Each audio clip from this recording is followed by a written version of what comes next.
সাম্প্রতিক সময়ে বিমস্টেকের শীর্ষ সম্মেলনের ফাঁকে বাংলাদেশের প্রধান উপদেষ্টা ডক্টর মোহাম্মদ ইউনূসের সাথে ভারতের প্রধানমন্ত্রী নরেন্দ্র মোদীর বৈঠক হলো অনেক অনিশ্চয়তা এবং জল্পনা কল্পনার পর, এবং তার কদিন বাদে আসলে এই ট্রান্সশিপমেন্ট সুবিধা বাতিলের সিদ্ধান্তটা ভারত সরকারের তরফ থেকে নেওয়া হলো। এটা কি, যেটা আমরা এতক্ষণ শুনছিলাম, কেবলই দিল্লির বিমানবন্দরে জট লেগে যাওয়ার সমস্যা, নাকি এর বাইরেও আরো কিছু দেখেন আপনি? ধন্যবাদ। ট্রান্সশিপমেন্ট ফ্যাসিলিটি যেটা বন্ধ হয়েছে সেটার বিষয়ে কয়েকটা জিনিস একটু ক্লিয়ার করি। এটা 2020 সালের জুনে ভারত বাংলাদেশ চুক্তি করার সময় এটা হয়েছিল।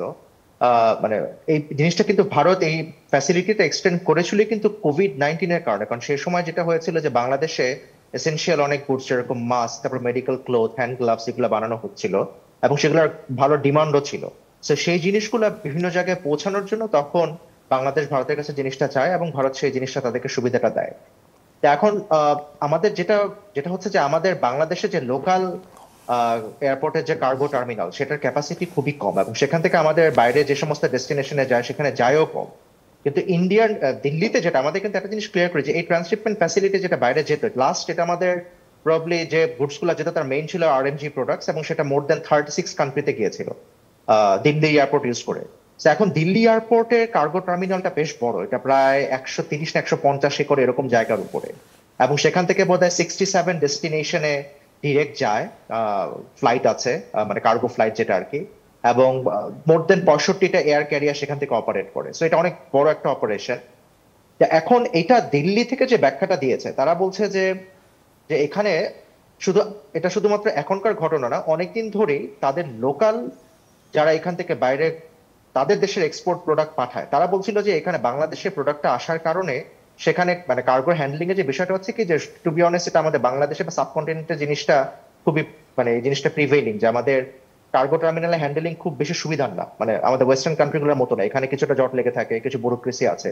তো ওদের দেশে ওরা বলছিল যে ওদের এই এক্সট্রা নিজেদের ক্যাপাসিটিকে ওরা হ্যান্ডেল করতে পারছে না, সো বাইরের এই জিনিসটাকে তারা এইভাবে চাচ্ছিল না। এখন টাইমিংটা খুব মুশকিলের, কারণটা কি, কারণ আমাদের আপনি যেটা বললেন যে বিমস্টেকের সামিটের পর এবং সেখানে তার আগে চায়না সফরে আমাদের চিফ অ্যাডভাইজার সাহেবের যে কমেন্ট সেটা ইন্ডিয়া কিছুটা প্রবলেমেটিক ওয়েতে বলে দেখেছে, সেখানে মিডিয়াতে বলছে এবং তাদের সেখান থেকে তারা সেটা কমিউনিকেট করেছে। বাট এখন এই জিনিসটা কিন্তু যেটা ইন্ডিয়ান মিডিয়া তাদের অফিসিয়াল বা ইন্ডিয়ান গভর্নমেন্ট তাদের অফিসিয়াল স্টেটমেন্টে যেটা বলেছে যে তাদের লোকাল এক্সপোর্টাররা তারা সেটা অনেকদিন ধরে দাবি করছিল যে এই ফ্যাসিলিটি যেটা বাংলাদেশকে দেওয়া হয়েছিল 2020 থেকে সেটাকে তুলে নিলেই হয়। কিন্তু এখানে একটা ব্যাপার আছে যে আসলে এই যে ট্রান্সশিপমেন্ট যে ফ্যাসিলিটিটা সেটা কিন্তু তুলে নেওয়ার সময় একটা ট্রানজিশন পিরিয়ড দেয়। এটা এইভাবে যেহেতু চুক্তি হয়েছে, এভাবে হঠাৎ করে তুলে নেওয়াটা কিন্তু আসলে এক ধরনের পলিটিক্যাল মেসেজ দেয় বলে আমার বিশ্বাস। আর আরেকটা জিনিস কি যে আপনার এখানকার একটা এটা কিন্তু ইনিশিয়ালি জিনিসটা এবং এটার সাথে আমাদের মেইন যে ভারত থেকে হয়ে যে আমরা যে নেপাল এবং ভুটানের যে সমস্ত প্রোডাক্ট গুলা যেত সেখানে একটা ব্যাপার আছে, কারণ নেপাল এবং ভুটান হচ্ছে আপনার ল্যান্ডলক কান্ট্রি, ডাব্লিউটিওর আন্ডারে ভুটান এবং নেপাল যদি এই মুহূর্তে ধরেন ইন্ডিয়াকে যদি একটা ডিপ্লোম্যাটিক ভাবে তাদেরকে একটু বিব্রত করতে পারে যে আমাদের, কারণ তাদের এখানে একটা বেনিফিট ছিল বাংলাদেশের প্রোডাক্ট তারা পেত। তো এখানে সব মিলে যেটা আপনি বললেন যে টাইমিংটা সব মিলে একটু কিছু কোশ্চেন একটু উদ্রেক করে। ভারতের তরফ থেকে যে বলা হচ্ছে যে নেপাল এবং ভুটানের ক্ষেত্রে প্রভাব পড়বে না, সেটার ব্যাখ্যাটা তাহলে কি? নেপাল এবং ভুটানের ক্ষেত্রে তারা ব্যাপারটা কি, তারা দেখেন বাংলাদেশ থেকে জিনিসটা কি হতো, বাংলাদেশ থেকে যে এক্সপোর্ট প্রোডাক্ট বা যেটা আমরা বাইরের কান্ট্রিগুলোতে পাঠাতাম, এখন নেপাল ভুটান কিন্তু আমাদের আরএমজি প্রোডাক্টের ওরকম বায়ার না, তাই না? আমরা কিন্তু বেসিক্যালি জিনিসটা কি করতাম, এটাকে তাদের যে একটা মানে তাদের জিনিসটার একটা নাম আছে, নামটা সম্ভবত হচ্ছে তারা যেটা বলতে ল্যান্ড কাস্টম স্টেশনস, মানে ল্যান্ড কাস্টম স্টেশনস ইউজ করে আমরা যে বললাম না লাস্ট 36 কান্ট্রিতে আমরা এক্সপোর্ট প্রোডাক্ট পাঠিয়েছিলাম। তো এখন নেপাল আর ভুটান তারা তো আমাদের আরএমজি প্রোডাক্টস এভাবে তারা আমাদের কাছ থেকে এভাবে পারচেস করে না, কিন্তু আমাদের অন্যান্য প্রোডাক্ট তারা পারচেস করতো যেটা এই চুক্তির আন্ডারে ব্ল্যাঙ্কেট ভাবে পড়েছিল।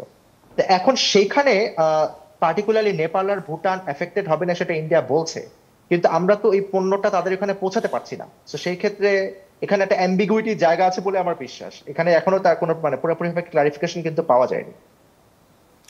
এক্ষেত্রে অনেকে প্রশ্ন তুলছেন যে বাংলাদেশের উপর দিয়ে ট্রানজিট সুবিধা সহ অন্যান্য যেসব সুবিধা বিভিন্ন সময় বাংলাদেশ দিয়েছে ভারতকে, সেগুলোর ব্যাপারে বাংলাদেশের আসলে কোনো পদক্ষেপ নেবার আছে কিনা, বা কূটনীতিকভাবে আপনি যেটা বলছিলেন যে একটা চুক্তি থাকলে কোনো কিছু না জানিয়ে হঠাৎ করে বাতিল করাটা আসলে একটা রাজনৈতিক বার্তা দেয়, সেক্ষেত্রে বাংলাদেশের তরফ থেকে পাল্টা কোনো রাজনৈতিক বার্তা দেওয়ার সুযোগ আছে কিনা?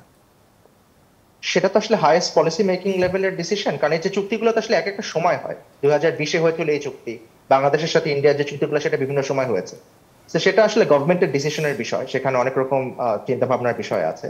বাট এগেন এটা হাইয়েস্ট পলিসি মেকিং লেভেলের।